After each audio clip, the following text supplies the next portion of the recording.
I think one of the things I really enjoy about filming in the water is, I don't know, there's just this profound beauty and feeling you get from like getting up, before the sun rises and getting in the water, and you're just super connected with nature. It's absolutely beautiful scenery. Sometimes you're by yourself, sometimes you're with friends, but you're completely disconnected.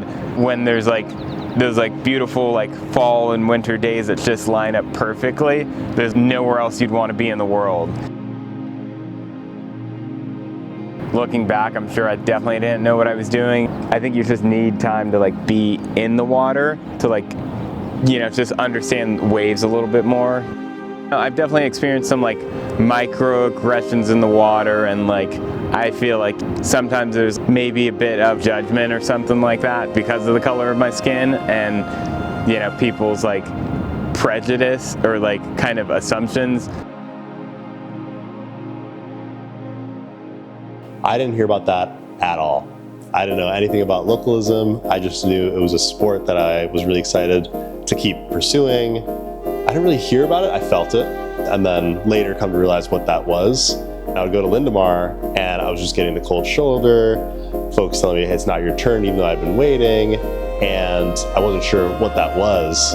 There are absolutely the overt moments, the times where I've been called a monkey or other folks have been called the N-word, but I think what is even more insidious, and I think people are doing a good job of recognizing it and actively addressing it now, as opposed to, in the 2010s or earlier, is systemic racism, where because of the environmental and systemic factors that are at play, redlining, income inequality, all of these pieces that result in most surfers living within 2 miles of the beach and most black folks living outside of that 2 mile radius of the beach, results in an environment where when a black person paddles out, you can almost count on that person not being a local, and you tend to target that person when you're delivering localism sound bites. And you might say, well, it's not because they're black, it's because I'm a local and I support locals only.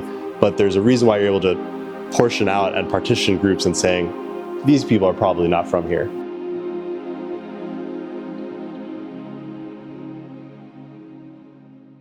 I saw his uncle going in and out all the time with a bunch of boards, and I was like, that's really cool. I want to be that person when I grow up. It was inevitable. Coming from a coastal town in Morocco, there was never a feeling of territorialism. Just to think about the fact that I was surfing with people who were brown and black, and coming here, that whole aspect completely changed 180 degrees. Finding unlike people in the water was a lot harder than I thought.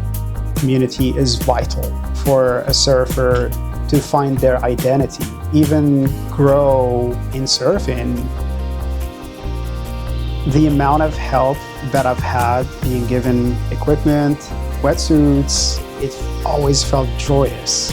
And I remember my first surf lesson. I remember my first wave. I take those joyful and hard experiences all together with me in my life, and I think of how can I benefit the community where I am.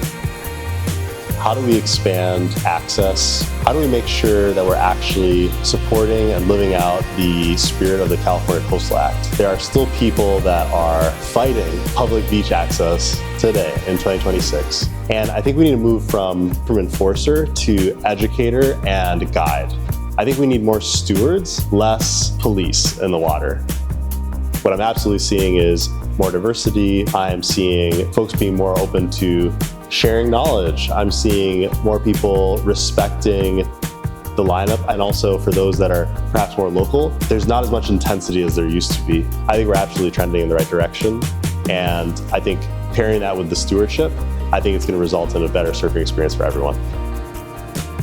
You asked if I could share any resources or things to pay attention to, and there are 3 that I'd love to share with you all today. One is the Surf Justice Collective. This is an organization compiled of several organizations that are working across California to bring equitable access to surfing for various communities. We not only do programming, but we also work on policy initiatives. The second organization is A Great Day in the Stoke, headed up by Nate Llewellyn. I really love what he's doing with pushing the boundaries of sport, especially surfing, because as he's pushing for a great, largest black surfer gathering in the history of this nation, but he is also pushing the surf industry to pay attention. And the last thing I would do, if you're really loving what you're seeing in this short, is actually checking out Wade in the Water, which is a documentary done by David Mesfin, who is a phenomenal director and really walks through how Africans and black folks across the diaspora have been connected to the ocean and connected to water, and how involved and entrenched we are with surfing as well. And I think it's a really powerful testament to, that connection between black folks and the ocean. So definitely check it out.